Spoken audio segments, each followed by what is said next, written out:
Namaskar to everyone. From today, we are beginning the text called Drg Drashya Viveka. Let us first pray and then we shall begin with the introduction.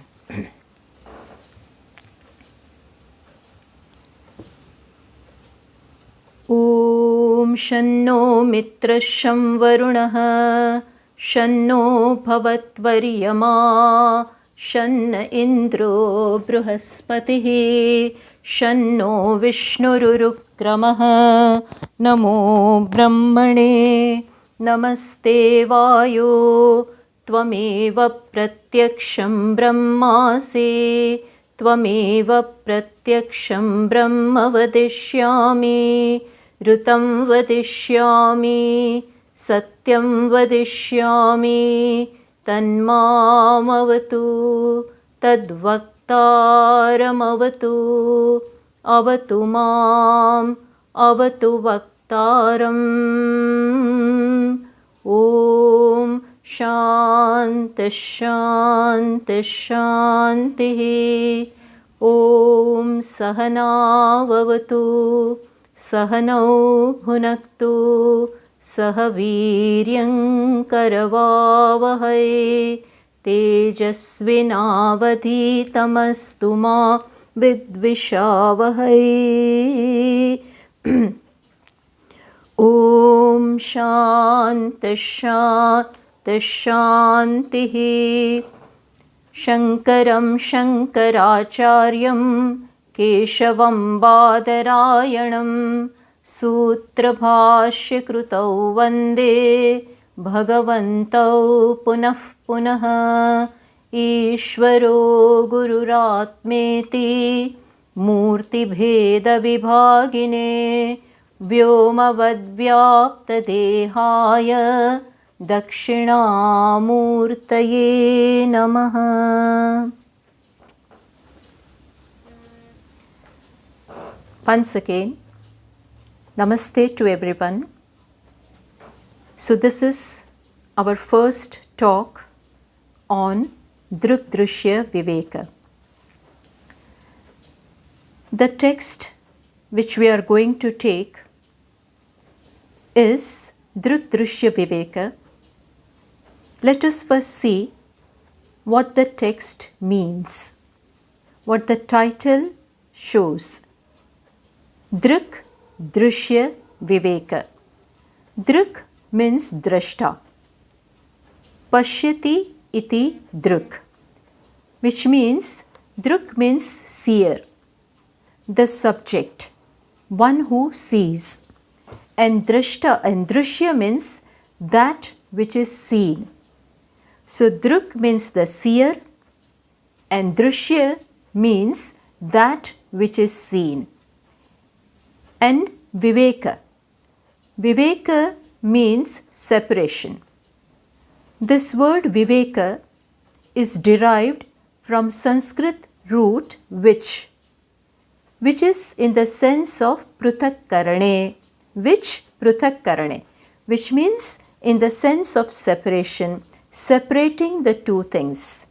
So here the title, the name of the book, Drg Drashya Viveka, means separating the seer and the seen, the subject and the object, the experiencer and what is experienced. So this is what the name of the text means. This text is considered to be authored by, the author of this text is supposed to be Bharati Tirtha. There are different opinions as far as the authorship of this text is concerned. Some believe that this text is authored by Sri Shankaracharya ji. But that doesn't seem too probable. Why? Because the style of Bhashyakara is not to be found here. The style which we find in this text is not characteristic of Sri Shankaracharya ji. And there are some people who firmly believe that this text is authored by Bharati Tirtha. This Bharati Tirtha is the guru of Vidyaranya Swami. Vidyaranya Swami is the author of Panchadashi and many other important texts. So Vidyaranya Swami, I think, had two teachers. One is Shankarananda and other one is Bharati Tirtha. Sometimes it happens that a student or a Shishya may have one as a Vidya Guru and the other one as the Diksha Guru. So, this text is attributed to Bharati Tirtha. And there is this one Brahmananda Bharati. He has written, who is also a student of Bharati Tirtha. He seems to have written a commentary on this text, a very beautiful commentary on this text. This text, Drg Drashya Viveka, is also known as Vakya Sudha. Vakya Sudha. Vakya means a statement and Sudha means nectar. So what does this Vakya refer to? Vakya means Mahavakya, the famous Mahavakya of Vedanta. What is that? Tattvamasi and many other such Mahavakyas which reveal the identity between the Jiva and Ishvara. So this text is called Vakya Sudha, which means that it contains the nectar. It is the nectar of this Vakya. That is why this text is also known as Vakya Sudha. It is a Prakarana Grantha. It is known as a Prakarana Grantha. Now, to explain to you what is Prakarana Grantha, then let me show you that Prakarana Grantha is that, the definition of Prakarana Grantha is Shastra Ekadesha Sambandham Shastra Karyantare Sthitam Ahuhu Prakaranam Nama Grantha Bheda Vipaschitah. By scholars, this Prakarana Grantha is defined as a text which expounds a part of the scriptures, which doesn't deal with all the important parts of the scriptures or Shastra, but takes one aspect, important aspect of the Shastra or the scriptures and expounds on that. And if the need be, it will also take other important aspects of the Shastra and deal with them. So the text which does this is called Prakarana Grantha. We have many Prakarana Granthas in Vedanta, very important, very famous ones. For instance, Vivek Chudamani, written by Sri Shankaracharya ji, is a Prakarana Grantha. Then this Panchadashi is also a Prakarana Grantha. Similarly, this Drg Drashya Viveka is also Prakarana Grantha. And generally speaking, Prakarana Grantha expounds upon Upanishads. Here also we see that there is an Upanishad in Krishna Yajurveda, and the name of that Upanishad many of you must have heard, but the name of that Upanishad is Saraswati Rahasyopanishad. It's not that famous, but it is found in Krishna Yajurveda, Saraswati Rahasyopanishad. There are certain mantras found in that Upanishad, Saraswati Rahasyopanishad, on which this Prakarana Grantha, this Drg Drashya Viveka seems to expound upon. Because the elements of those mantras, an explanation of that is found here. And as I said, that is what Prakarana Grantha does. In Prakarana Grantha, we find that the author explains important Upanishads and takes a part of it and concentrates and focuses on that. So, this Drg Drashya Viveka is also a Prakarana Grantha. It consists of 46 verses, just 46 verses. And the main topic is Drg Drashya Viveka. We will be seeing that today. But another uniqueness of this Prakarana Grantha or this text is it has some of the finest verses on Samadhi, on meditation.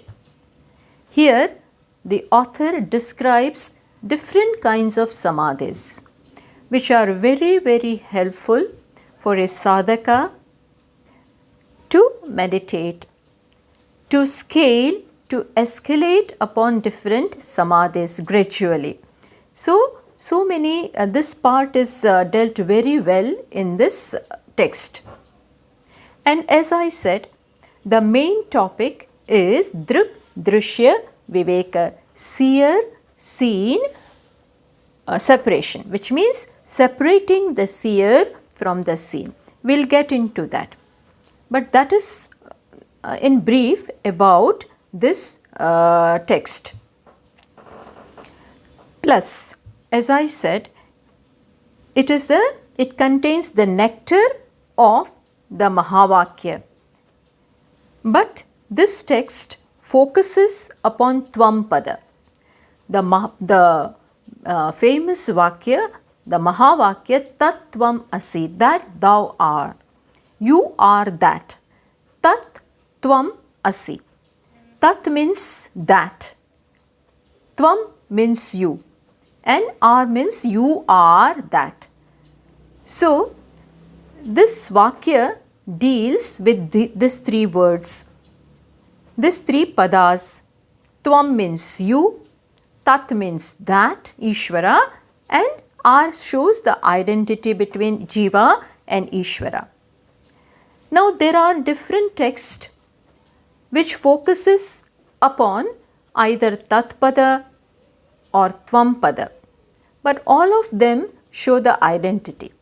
Here, primarily, author focuses upon Tvam-pada. Tvam-pada means you. You means Atma. So, it unfolds the nature of the self. Primarily, it focuses upon unfolding the nature of Atma, call it self. It focuses upon that. Yes, it also deals with Tatpada and towards the end shows identity between them. So, of course, all the three padas are looked into, but focus is upon the Tvam-pada. In short, this text is very, very important, contains some of the finest verses, and it takes us right into the cause of our bondage. The cause of bondage is misunderstanding the real nature of the self. That is the real source of all our sense of inadequacy, all our unhappiness, all our problems in life. At the core, at the base of all our problems lies a misapprehension about the nature of the self. And that is what is looked into here. In just 46 verses, author does it very well. So, with this brief introduction about the text, now we will get into the main topic. What forms the main subject? The main subject is Drg Drashya Viveka, separating the subject and the object, separating the seer from the seen. Now, if we look into this topic, then we will find that it doesn't really form a topic. Why? Because the seer and the seen are already separated. If I'm looking, when I'm looking at this pen which is in my hand, I'm the seer and the pen is seen. It is very clear that I am the subject and the pen is the object. I am the seer and the pen is the seen. Where is confusion between these two?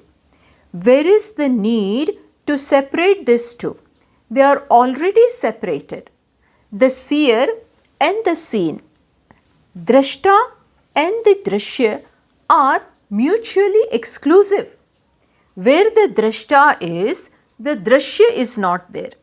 And where the Drashya is, the Drashta is not. They are already separated. They are not in any way mixed up. So where does the question arise of separating the seer from the seen? What I am trying to say is that the main subject of the topic itself is untenable. The question of separating the seer from the seen arises only when we have mixed the two. When we have mixed the seer with the seen is taken to be the seer and the seer is taken to be the seen, then the need arises of separating them. But here, understand very well, they are already separated. I don't take the table as I, and table and I are not together. Similarly, here the very question of separating the seer from the seen doesn't arise. Then how do you write a text on this? Yes, there is a point in this. You are right if you raise the question that they are not mixed up. There is absolutely no base to say that the seer and the seen are mixed up. Yes, you are right. But still, that is exactly what has happened in our life. And here comes the need to know what is the drashta, what forms the subject, and what is the object. When here the author talks of separating the two, that means they are intertwined. The seer and the seen are mixed together, and that is why the subject is formed about separating the two. And this is something Bhashyakara, that is Sri Shankaracharya ji, also begins with in his introduction to Brahma Sutra.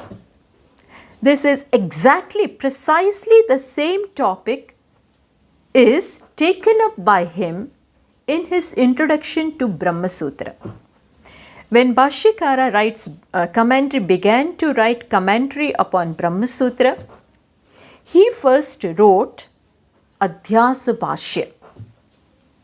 As a preface to that, as a preface to his commentary upon Brahma Sutra, as an introduction, he writes Adhyasa Bhashya. And what is the topic over there? The topic there is exactly the same. There he begins that there is adhyasa in our life. Adhyasa means error, mistake. What is the mistake? What is the error with which we have begun our life? Listen this very carefully. There is this error in our life. What is this error? That which is you, that which is seen, and that which is I are mixed up together. which is not tenable. You can never take that which is you as I and that which is I as you. There is no trace of you-ness in I and I-ness in you. Still, this sounds improbable, this sounds untenable, but yet this is what has happened in our life. At the root of all our bondage, all our sense of inadequacy is this problem. And that is why Bhashyakara began with this. Let me show you the introductory passage where he begins his Bhashya. See, he says, because this is going to be the subject matter of the text. That is why we need to look into this and think about this. See, Bhashyakara writes over there in his Adhyasa Bhashya, Yusmad Ashmad Pratyaya Gocharayoho Vishaya Vishayinoho Tamah Prakashavat Viruddha Svabhavayoho. What does he say? He says the word Yushmad means you and the meaning of the word Asmad means I. These are two different words. Yushmad means you and Asmad means I. The concept that is created by the word Asmad or I means the subject here. And you, by you, what is conveyed is that it is something different. Idam, it is different from me. So these two are totally different. He says like Tamah Prakashavat Viruddha Svabhavayoho. These two are different. Tamah Prakashavat Viruddha Svabh. These two are different like Tamaha Prakasha. Tamaha means darkness and Prakasha means light. Just as we cannot confuse light to be darkness and darkness to be light. These two are mutually exclusive. These two cannot simultaneously be together. Can they be? No. Similarly, in the same way, Tamah Prakashavat, in the same manner, you and I are mutually exclusive. You means you, the one whom I confront, and I am the one who interacts with you, which means you means stands for the entire creation. Everything is you and I am the one who confronts or interacts or one who is the subject. They can never be taken together, but that has happened in our life. That has happened in our life, which is not possible, and still it has happened. Not only you and I are exclusive, so confusion between them is not possible, much less is not possible what? To take the attributes of you to be the attributes of I and to take the attributes of I to be the attributes of you. That is far, far impossible. But that has also happened. And how has this happened? He says, we just do not know. We just do not know. What is the reason? He says, this is how Naisargikoyam Loka Vyavaharaha. This is what we take to be. This has become the part of our life. And it has become one with us. Of course, it is the cause of all the problems, cause of all bondage, everything, yes, but still it has happened. And why? There is no answer to this. What is the reason? He says it is anirvachaniyam.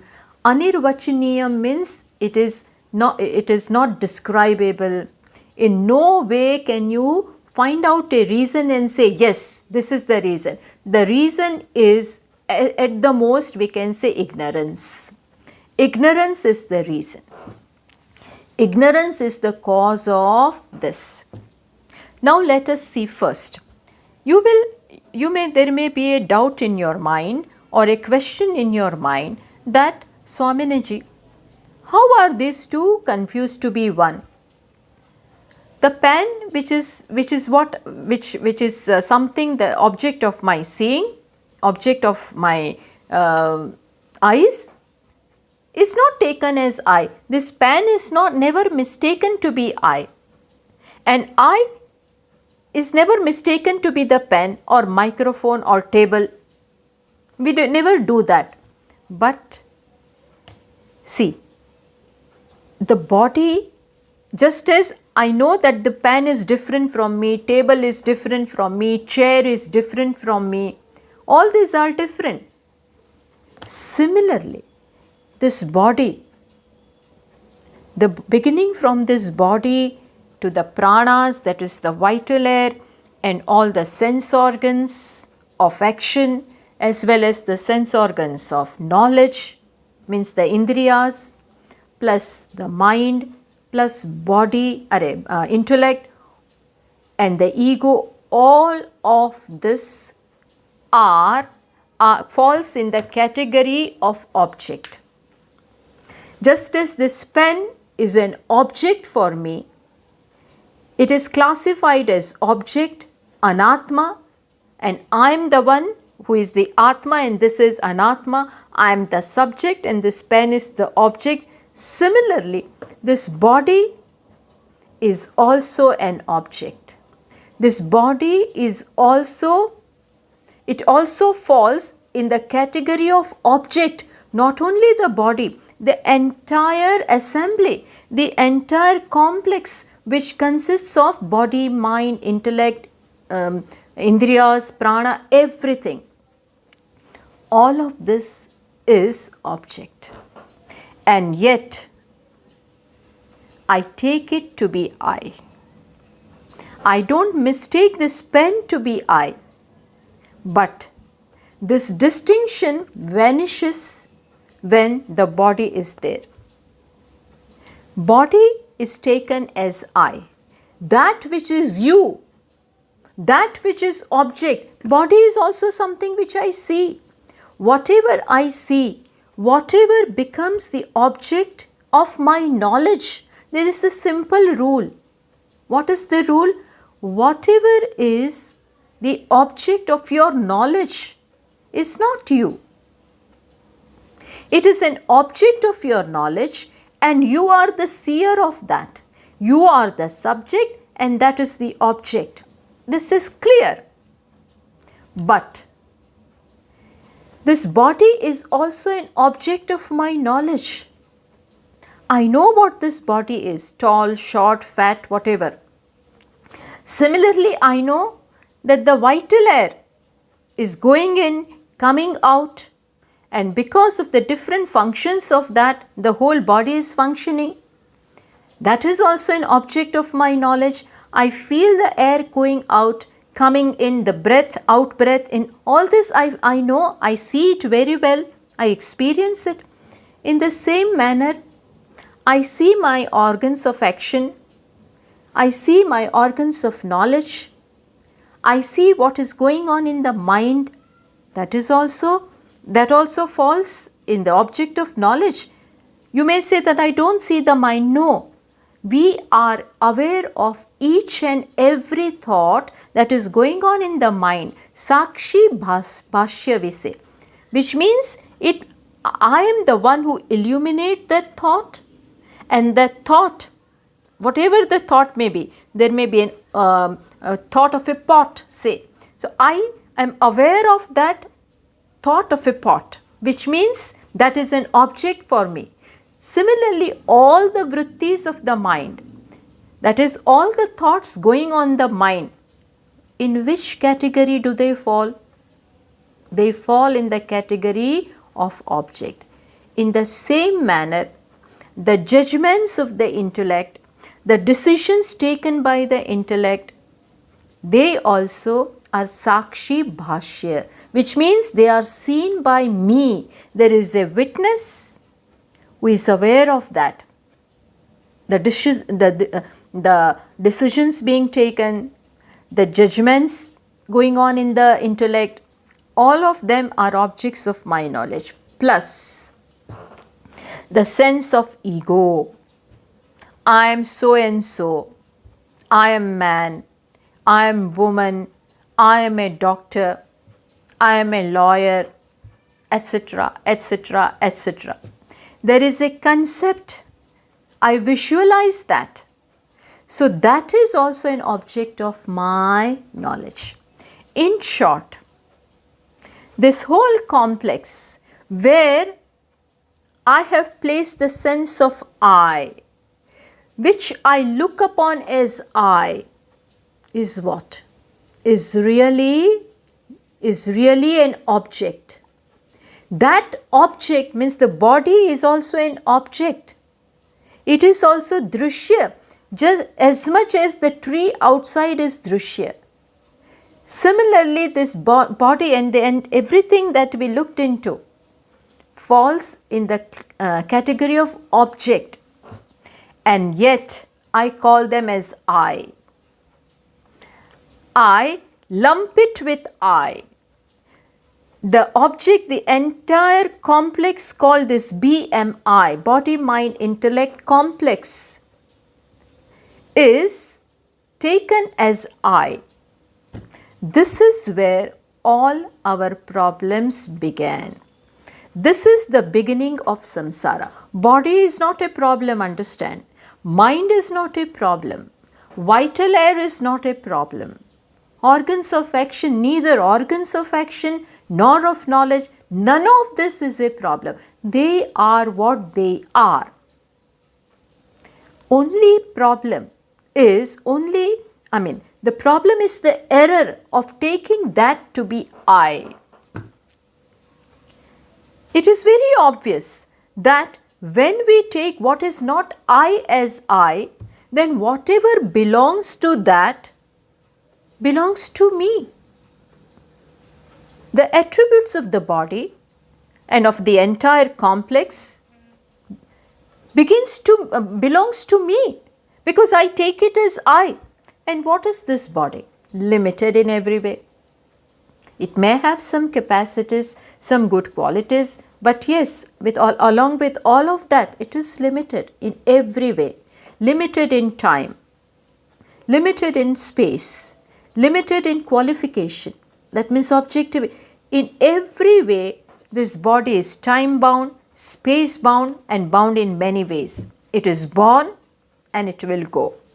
In fact, it is depleting every moment. And if I take it to be I, then who is depleting every moment? I am dying every moment. I am getting destroyed every moment. Automatically, the lot of the body becomes my lot. And there are only two things in this world, I and you. Think of that. And this I is consciousness and the you is that which is inert. There are only these two things. But because of our error, we have taken the inert to be conscious. And that which is inert, in the proximity of that which is conscious, that is the self, appears to be conscious. Let me explain. This body is inert and everything in this complex, vital air, sense organs, mind, intellect, everything is inert. But because of the proximity of the self, that is consciousness, it appears to be conscious. And vice versa. This consciousness is consciousness. It is nirakara, nirguna, nirvishesha. It has no form, no qualifications, just consciousness, just existence. That is what it is. But because of this upadhi, because of the body and the complex being in proximity, the attributes of this body are superimposed upon the I. So this is what has happened. The attributes of body are superimposed upon I, and the consciousness that belongs to I is superimposed upon the body. And these two coming together in our error, from that is born this I, ahankara. What is that small I? Ego. There is no entity called ego.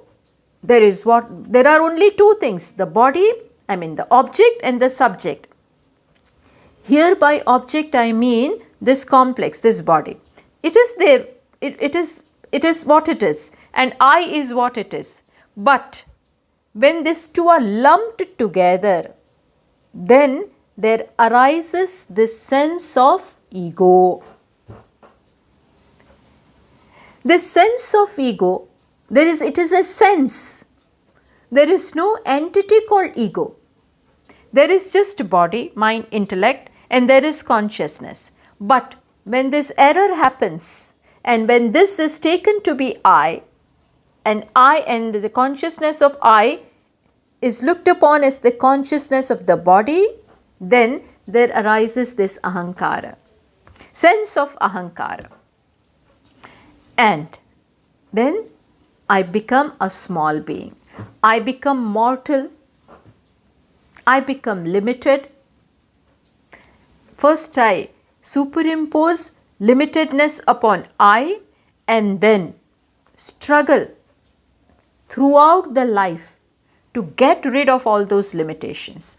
First I superimpose, take it to be real, superimpose limitations which belongs to the body to belong to I, and then struggle, constantly make an attempt to get out of that. But we have to understand in the first place that they do not belong to me. This is where spirituality begins. This is where Vedanta begins. This is what Vedanta has to say. Understand your nature. Understand what I is. Understand what you is. Understand what is the nature of drashta, the subject, the seer, and understand what seen is. To be able to separate two things, when can we separate two things? Only when we know the nature of both the things. For instance, let me tell you.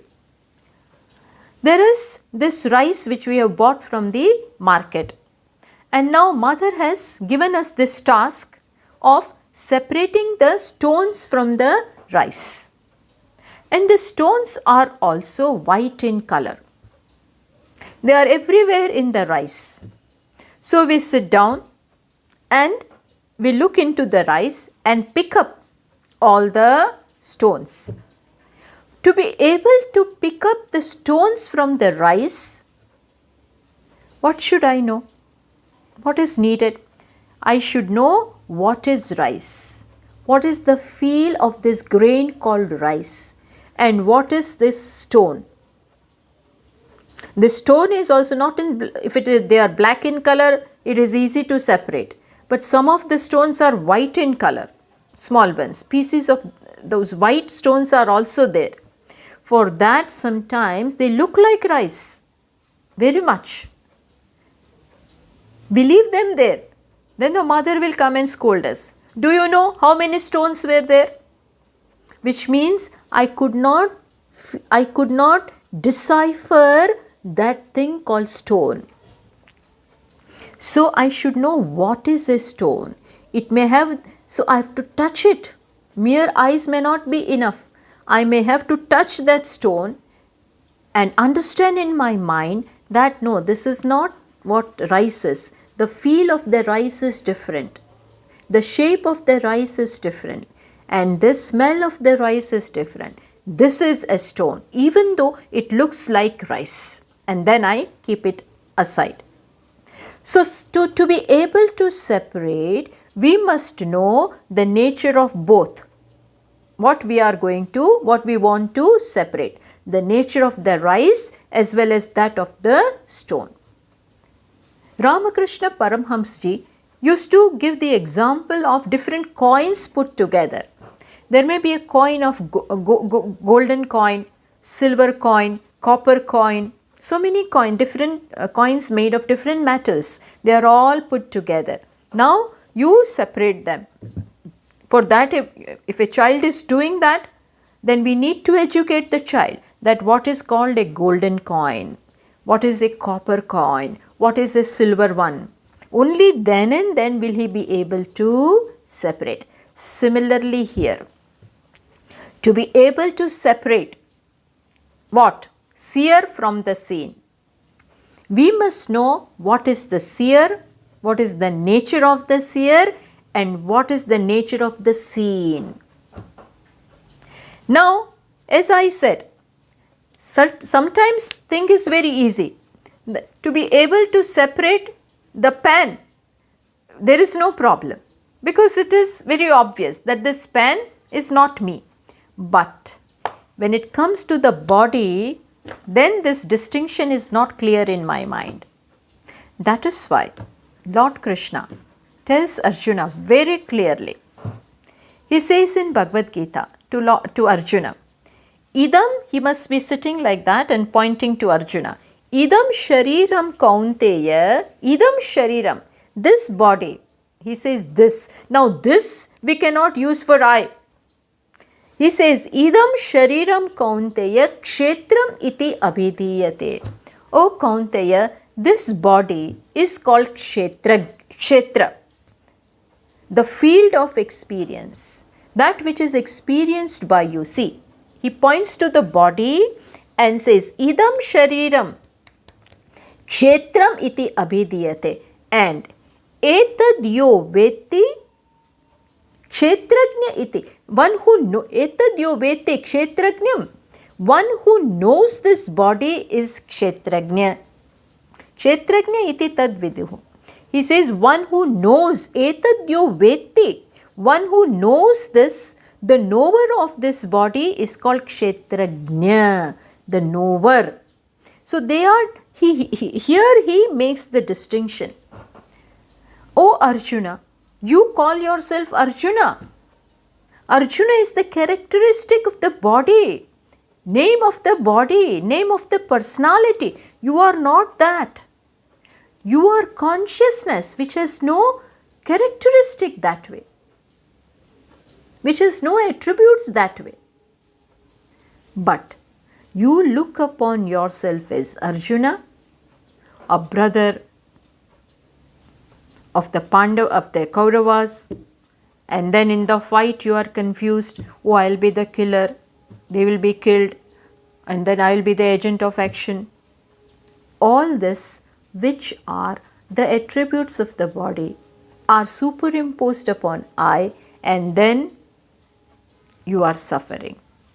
See, this is the cause. This is the cause. The moot problem in our life is not knowing what I is and what you is, and then we have lumped them together.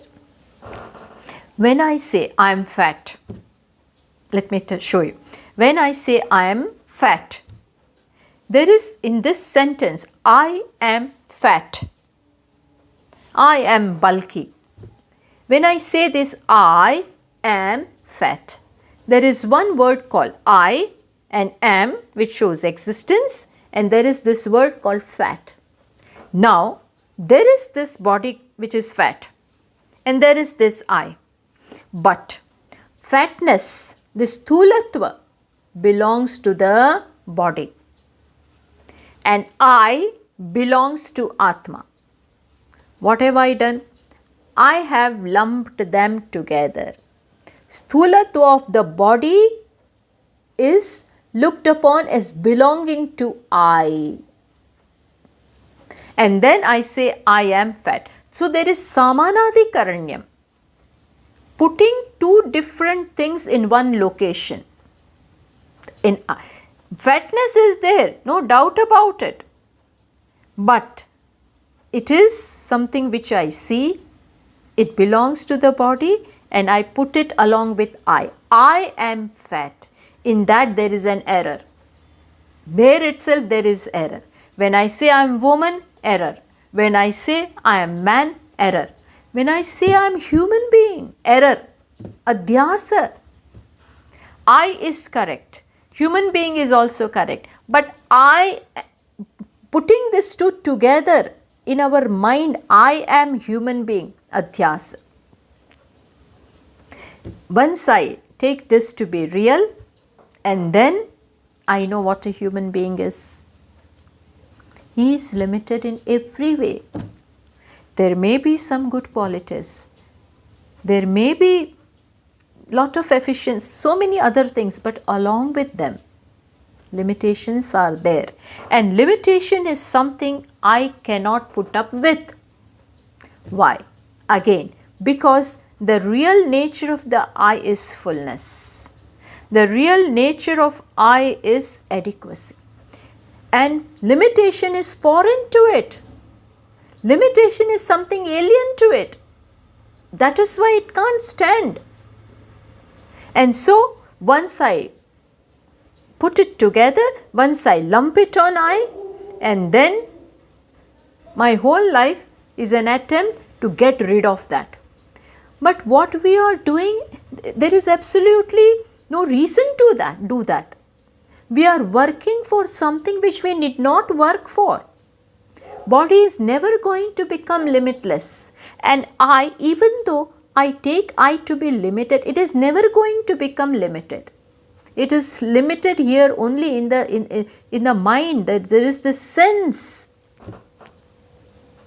That is why the need for separation, because there is, as they say, unholy wedlock. Wedlock should be good. Wedlock is always holy. In India, when the marriage takes place, then they tie the knot, of the cloth of the upavastra of the bridegroom and the sari of the bride. It is tied. That is called holy wedlock. Now they have come together. But here what has happened? Atma and Anatma, they are different, but we have brought them together. Body is Anatma, Atma is Atma. And this Anatma is limited. Anatma is Mithya. We will look into that. And I have lumped the qualities of Anatma onto Atma, and consciousness, that is the quality of Atma, is put onto Anatma. Therefore, this Anatma looks like Atma. The problem is, the body which is inert appears to be sentient.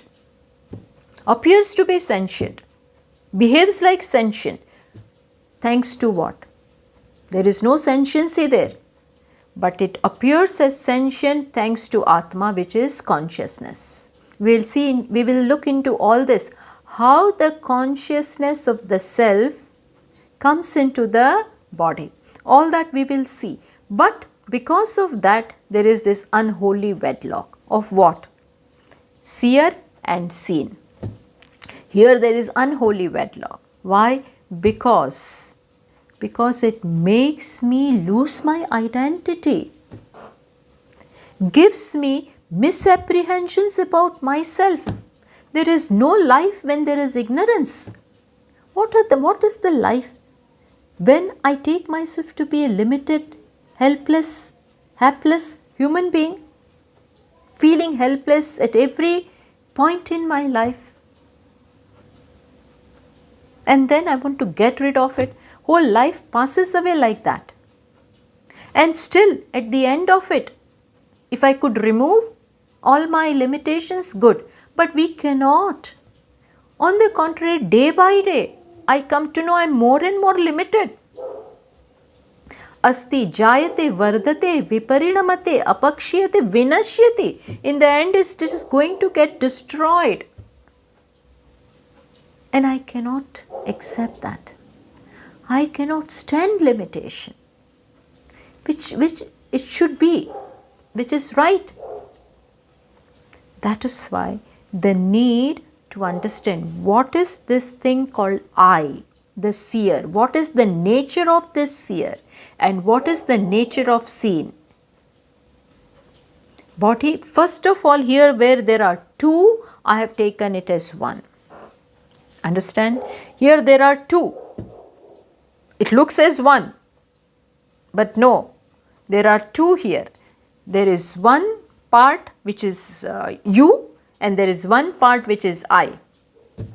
When I say I am fat, the fat part is of the body. When I say I am intelligent, the intelligent part belongs to intellect, and I is I, but brought them together.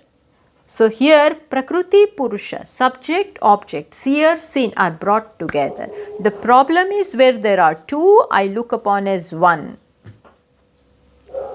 And then problem begins, and it is an endless thing.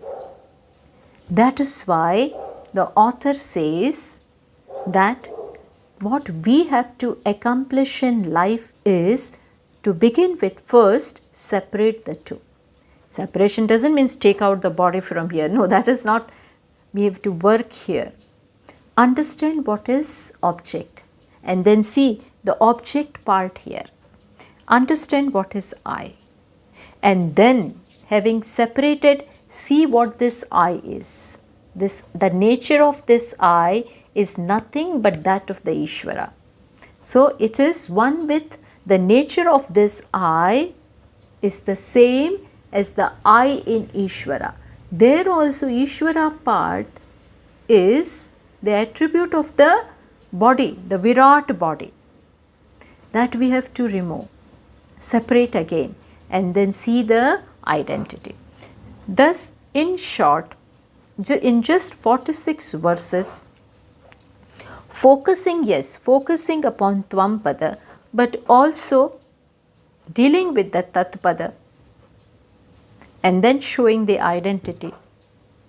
Very beautifully here the author has shown delineated this Vakya Tattvam Asi. But focus is upon Drg Drashya Viveka, which is the most important thing. If there is this, if we can separate the two, then we have one. Then even though the body may be there, but now I know. It is, like an actor taking himself to be the role. Playing the role is one thing. Actor playing the role of a beggar is fine, as long he knows that beggar is not his reality. Actor should know that I am not B. Even though B is A is not B. I hope you understand. Actor plays the role of the beggar. But in reality, actor is actor, beggar is only a role. So B is A, but A is not B. If A, that is the actor, took himself to be the beggar, then what will happen? Then there is nothing but whole of his life he will have to stretch out his arm, even though he may be a millionaire, because having taken this role, he forgot who he was. Similarly, I am Atma, but I have forgotten that. And what am I taking myself to be? This limited being. That is why the need to separate them. Where there are two, see as two. That is what the text is going to do. So, having dealt with this introduction and having shown what is going to be the main subject matter of the text, next time we will get into the text proper. We have also put the PDF of the text in our groups, in all the groups. So you will have the text of the Drg Drashya Viveka, plus there is a commentary, beautiful commentary by Brahmananda Bharati, that also we have put over there. So in case you are interested, we can look into that also. So with this I will conclude, and we will be taking up this text every Saturday. Everybody is welcome to join. Thank you. We will conclude with a prayer. Om Purnamadav Purnamidam पूर्णात् पूर्णमुदच्यते पूर्णस्य पूर्णमादाय पूर्णमेवावशिष्यते। ॐ शान्तिः शान्तिः शान्तिः। शङ्करं शङ्कराचार्यं केशवं बादरायणं सूत्रभाष्यकृतौ वन्दे भगवन्तौ पुनः पुनः। ईश्वरो गुरुरात्मेति मूर्तिभेदविभागिने व्योमवद्व्याप्तदेहाय दक्षिणामूर्तये नमः। ॐ शान्तिः शान्तिः शान्तिः। हरिः ॐ श्रीगुरुभ्यो नमः। हरिः ॐ। नमस्ते।